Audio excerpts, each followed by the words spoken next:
Nasib Poco X6 Pro setelah 2 bulan pemakaian gimana? Loh, hah? Kok nggak nyala ya? Loh, matot. Wah, baru 2 bulan. Aduh. Oh ya, lowbat. Oke, jadi udah gue charge dan kemarin ini gue sempet tanya ke kalian gimana pengalamannya yang udah menggunain Poco X6 Pro. Apakah sesuai ekspektasi? Dan ternyata banyak banget responnya dan tentu itu bervariasi. Ada yang bilang stoknya kosong, ada juga yang bilang stoknya udah mulai banyak. Dan ketika gue ngecek di toko online official mereka, tentu angka penjualan naik tapi tetap zong banget, susah didapetin. Nah, kira-kira kalau misalkan kalian belum beli, apa yang bisa diharapkan dari HP 5 jutaan yang lagi hot ini? Poco, apakah masih matot? Oke, kita langsung bahas semua. Let's check it out.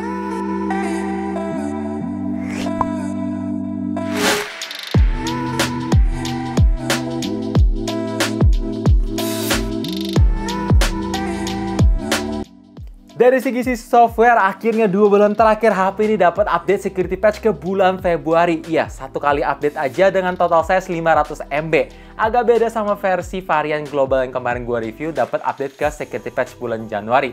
Tapi ya udahlah ya, apakah ada peningkatan? Jawabannya dalam segi angka AnTuTu benchmark malah adanya penurunan. Iya, gue udah bandingin angka sebelum dan setelah update. Tapi itu nggak ngefek ke performance in real life kok. Semuanya masih sama-sama kenceng, termasuk dalam segi suhunya masih berasa panas. Main Mobile Legends Bang Bang, 2 match durasi ya per matchnya itu 20 menit, 1 15 menit. Itu suhu bisa nyentuh sampai 41 derajat dan di bagian kiri layar berasa panas. Tapi dalam segi performa yang dikasih masih konsisten. Kecuali Genshin Impact ya 30 menit itu berasa naik turunnya. Jadi saran gua modalin fan cooling. Ya, termasuk vegan leather ini cukup ngefek ketika kalian pakai fan cooling. Walaupun memang proses pendinginannya itu agak lama, tapi tetap yang penting kan efektif. Sikat aja kalau ngincar performa terbaik. HyperOS tuh memang nge-hype banget. Di awal pemakaian pun gue juga happy banget. Karena ini sesuatu yang lumayan fresh, simple. Tapi ada satu hal yang bikin gue tuh makin kesel pakai HP ini. Karena tombol dedicated setting ketika kalian buka control panel itu hilang. Solusinya gue mesti pindahin dulu posisinya ke bagian atas supaya lebih gampang diakses. Tapi itu pun perlu kebiasaan sampai 2 minggu biar gampang buka aplikasi setting. Namanya juga control panel, harusnya bisa lebih mempermudah untuk quick access. Kok ini malah diperribet ketimbang MIUI kemarin ya? Ya udahlah ya. Dan kalau misalkan kalian tanya, "Bang, apakah ada iklan?" Jawabannya karena mungkin gue jarang banget buka aplikasi bawaan, ya jadinya nggak pernah ketemu. Tapi memang ada ketika kalian buka Get Apps. Dan ketika kalian selesai nonton hasil video recording di aplikasi galeri, itu rekomendasi nggak jelas juga masih muncul. Jadi ya oke lah ya. Dan kalau misalkan kalian tanya gimana soal kerutinan software update, ya tadi sih cuma baru terima 1 kali aja selama 2 bulan terakhir.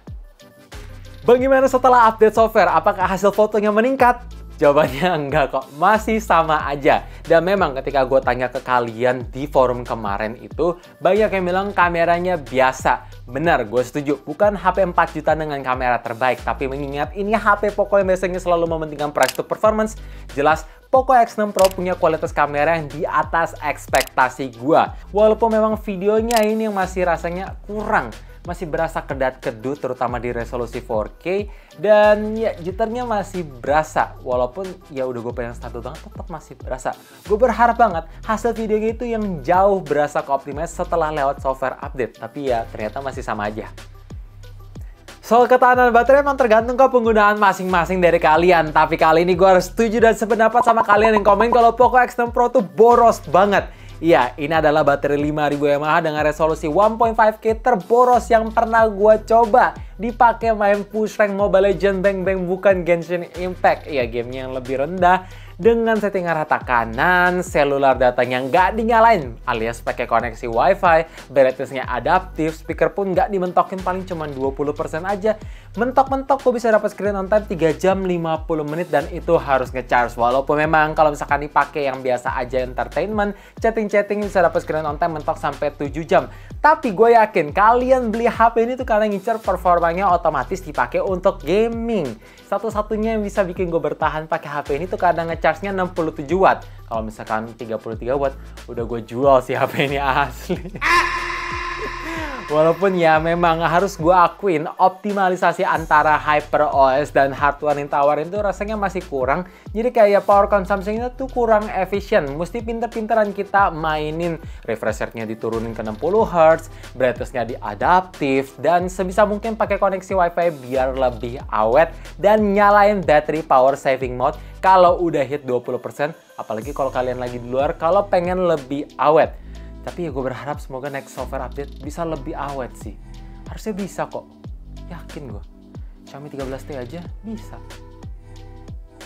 Intinya guys, setelah 2 bulan menggunakan Poco X6 Pro, jelas kekurangan indikasi memang masih sama sih. Foto low light-nya itu masih kurang oke, videonya kedap-kedut, always on display belum bisa selalu nyala. Tapi ada satu hal yang memang harus kalian toleransi, yaitu soal baterai yang super boros. Kalau soal suhu menurut gue ya itu relatif. Kalau misalkan dipakai settingan rata kanan, tinggal modalin fan cooling langsung selesai. Ya intinya memang tidak merubah pendapat gue kalau HP ini adalah HP 4-5 jutaan terbaik dalam segi performa. Bayangin ada HP dengan performa sekencang flagship, tapi harganya 50% lebih murah. Jelas ini nggak masuk akal. Tapi gimana guys menurut kalian yang udah pakai HP satu ini? Coba share pendapat kalian di bawah supaya buat yang lagi bimbang bisa dapat keputusan harus beli atau skip. Karena itu yang paling penting, karena THR kan baru turun. Gue berharap dengan adanya video ini kalian bisa terbantu, dan kalau misalkan terbantu boleh bantu juga like, share ke teman-teman, keluarga, semua. Sekaligus subscribe dan nyalain lonceng notifikasinya supaya tahu kapan video baru diupload. And as always, stay safe, stay healthy, stay updated with up to date. Thank you guys.